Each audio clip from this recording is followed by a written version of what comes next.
po ang lahat na manalangin. Magpasalamat at humingi po tayo ng tawad sa ating mga kasalanan.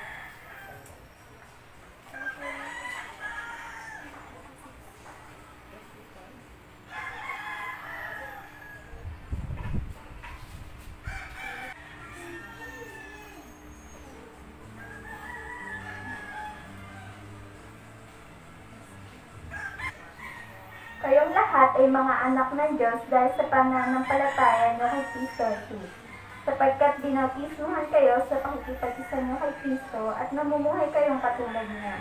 Ngayon, wala nang pagkakaiba ang Hudyo sa hindi Hudyo, ang alipin sa malaya, ang lalaki sa babae. Kayong lahat ay isa dahil kayo na kay Kristo na.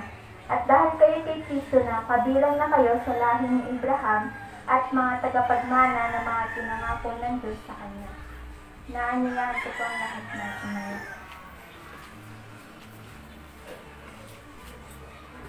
Purihin niyo ang Panginoon, kayong lahat ng mamamayan ng mga bansa, dahil napakadakila ng pag-ibig sa atin ng Panginoon, at ang kanyang karapatan ay walang hanggan. Purihin ninyo ang Panginoon.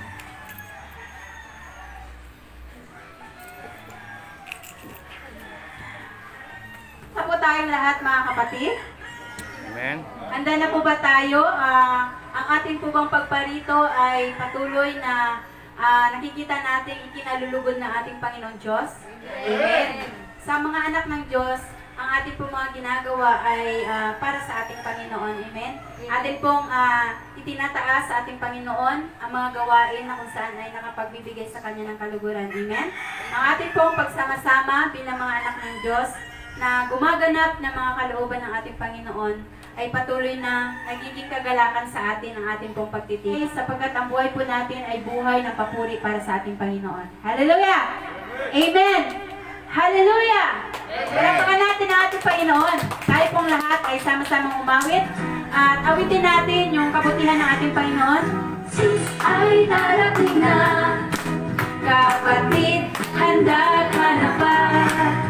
Kasalanan ay iwasi, sapagkat langit ang tuon.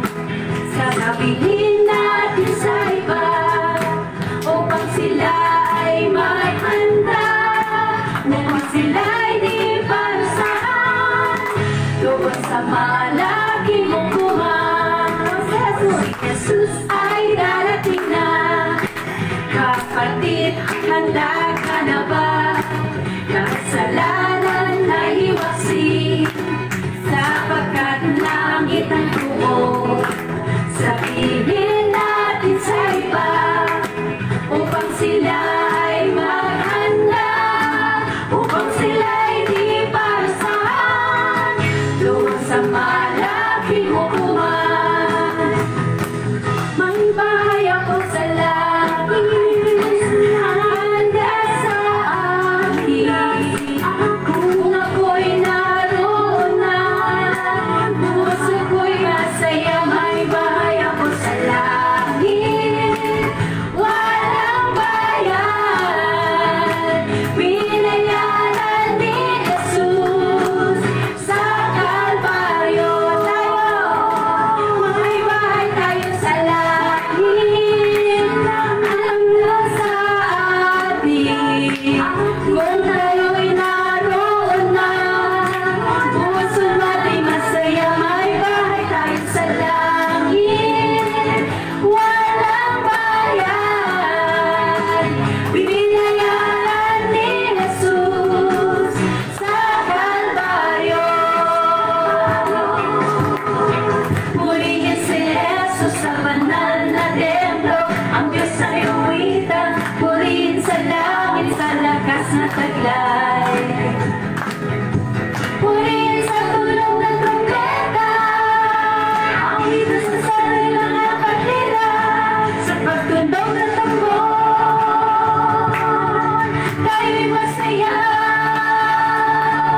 Ang Diyos ay purihin. Purihin si Jesus sa banal na templo, ang Diyos ay awitan. Purihin sa langit, sa lakas na taglay. Purihin sa tunog ng trumpeta, ang itas sa sarili ng kapatira.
Tunay nga po mga kapatid na ang ating Panginoon ang siyang hari ng ating buhay. Amen?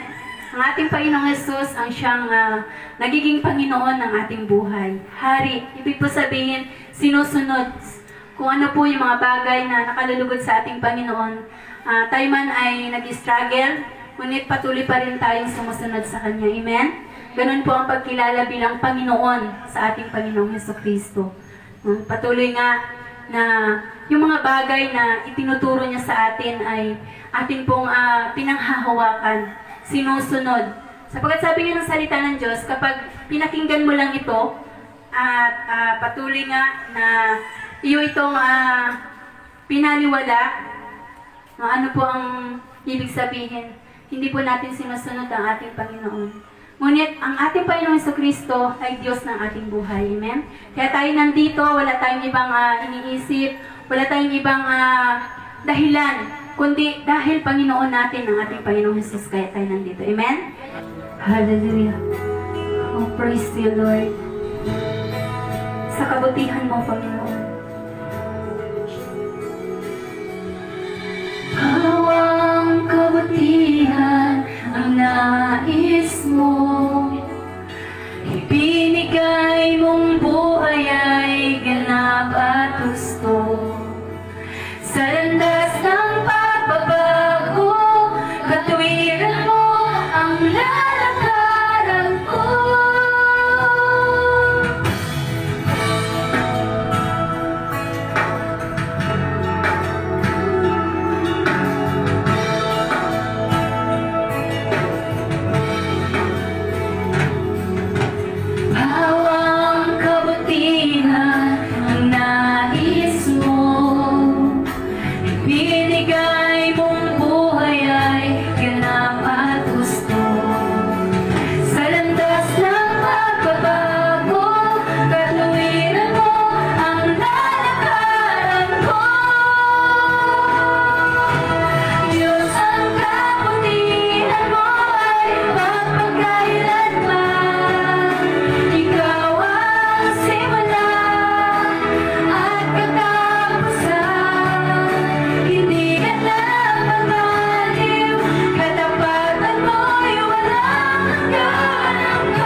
patuloy, Panginoon, na itanghal at itaas ang iyong dakilang pangalan.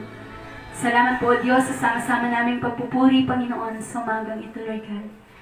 Lord, patuloy po naming dalangin na kami po yung pagpalain, Panginoon, at patuloy, Panginoon, na ang gawaan nito, Panginoon, ay magbigay, Panginoon, sa inyo ng kapurihan ng Diyos. Patuloy po kami samahan, Panginoon, hanggang sa matapos. Ito po aming samot dalangin itinataas sa pangalan ng Jesus. Amen. Amen. Palapakan natin ang Panginoon. Tayo po ay manalangin, mga kapatid.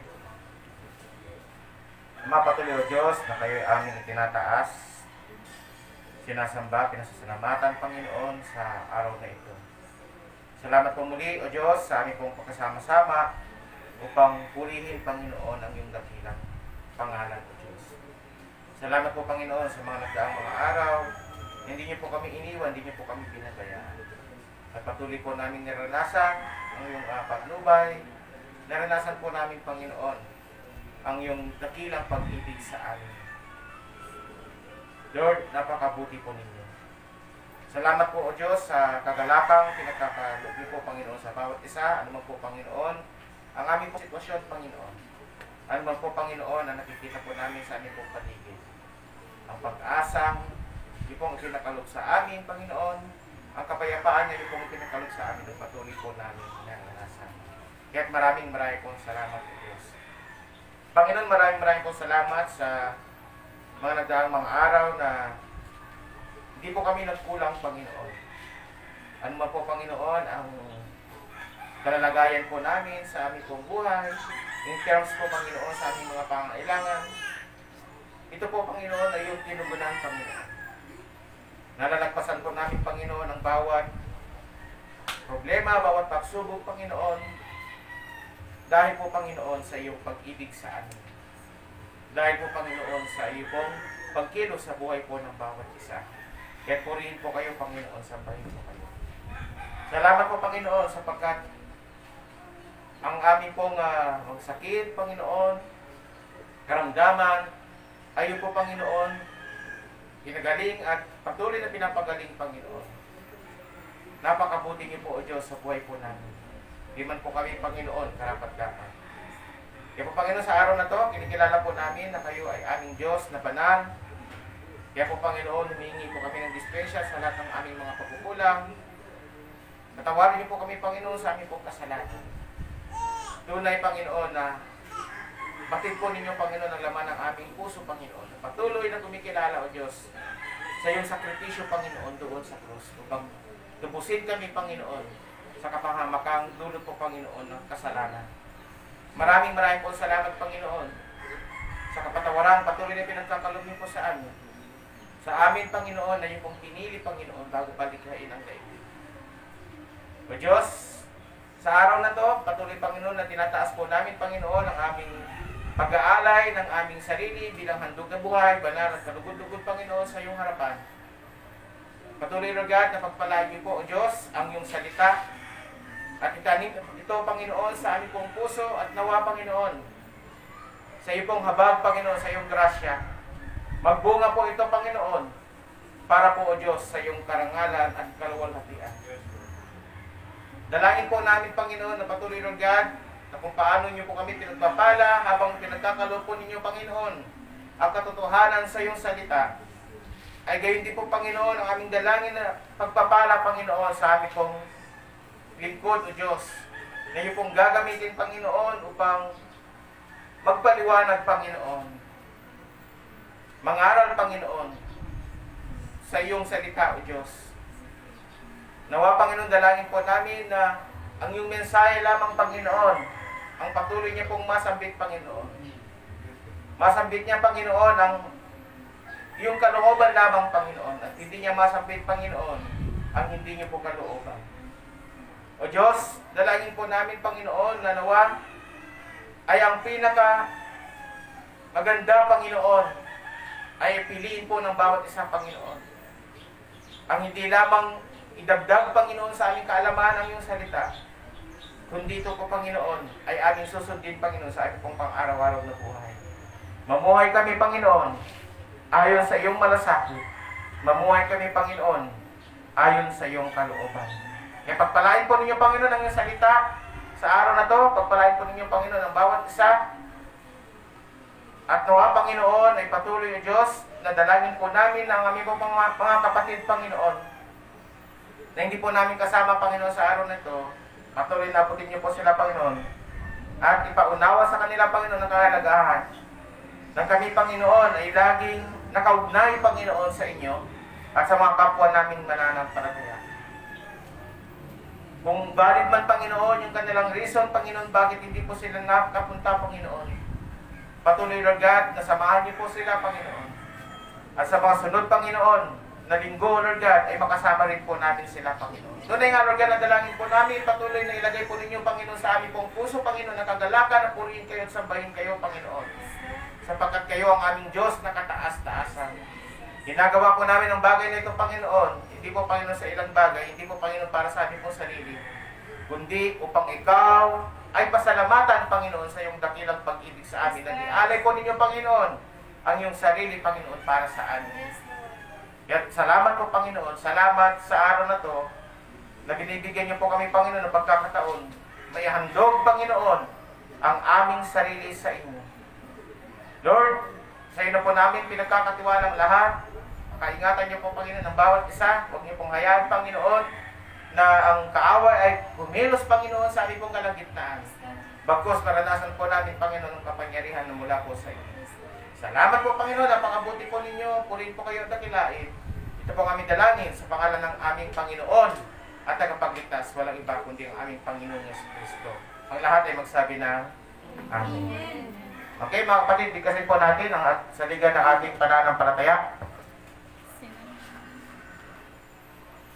Sinasampalatayanan ko ang Diyos amang makapangyarihan sa lahat, lumalang ng langit at lupa, at si Yesu Cristo na anak na buktong niya, Panginoon natin, na sa iwaga ng Espiritu Santo ay pinanganak ng Birhen Maria, nagdamdam ng hirap sa katulad ni Poncio Pilato, ipinako sa krus, namatay at inilibing. Sa ikatlong araw ay nabuhay sa mga patay, umakyat sa langit at mupo sa kanan ng Diyos amang makapangyarihan sa lahat. Doon magmumula ang paparito upang hukuman ang nangabubuhay at nangapamatay. Sinasampalatayanan ko ang Espiritu Santo, ang banal na iglesyang laganap, ang pagkakaisa ng mga banal, ang kapatawaran sa mga kasalanan, ang muling pagkabuhay ng katawan at ang buhay na walang hanggan. Amen.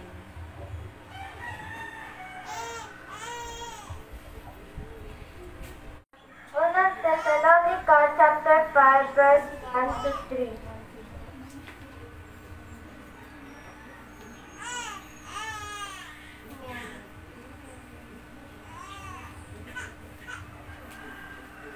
Mga kapatid, hindi ko na kailangan isulat pa sa inyo kung kailangan mangyari ang mga bagay na ito, dahil alam na ninyo na ang pagbabalik ng Panginoon ay katulad ng pagdating ng isang magnanakaw sa gabi.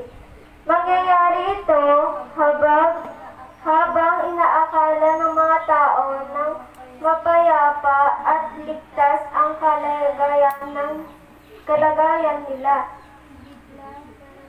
Biglang darating ang kapahamakan nila katulad ng pagsumpong ng sakit na nararamdaman ng babaeng manganganak na at hindi sila makakaligtas. Purihin ang salita ng Diyos.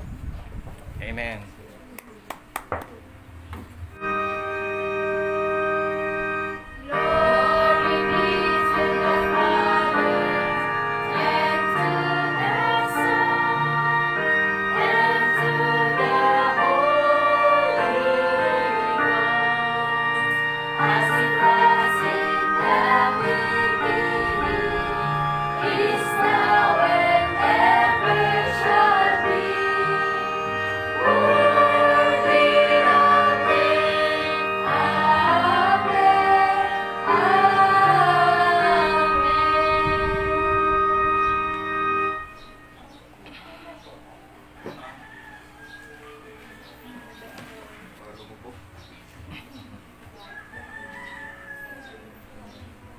Okay, sa magandang umaga po, sa magpapalang umaga sa ating lahat, mga kapatid.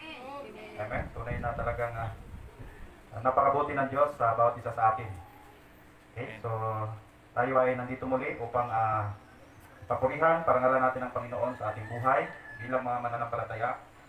Okay, na ipakita natin yung kabutihan ng ating Panginoon sa magang ito sapagkat binigyan niya tayo ng panibagong buhay na makilala pa natin siya ng lubusan sa buhay natin bilang mga mananampalataya. At hindi lang yon, pamagitan ng kanyang salita na ating mapakinggan ay talagang andun yung ating paghahanda sa pagdating ng ating Panginoong Jesucristo na ating Panginoon tagapagligtas ng ating buhay. So pinili niya tayo, hindi tayo atulan, kundi tayo ay iligtas mula sa kapahamakan. Amen ba? Amen. Amen. Tunay na napakabuti ng ating Panginoon. Palakpakan po natin natin.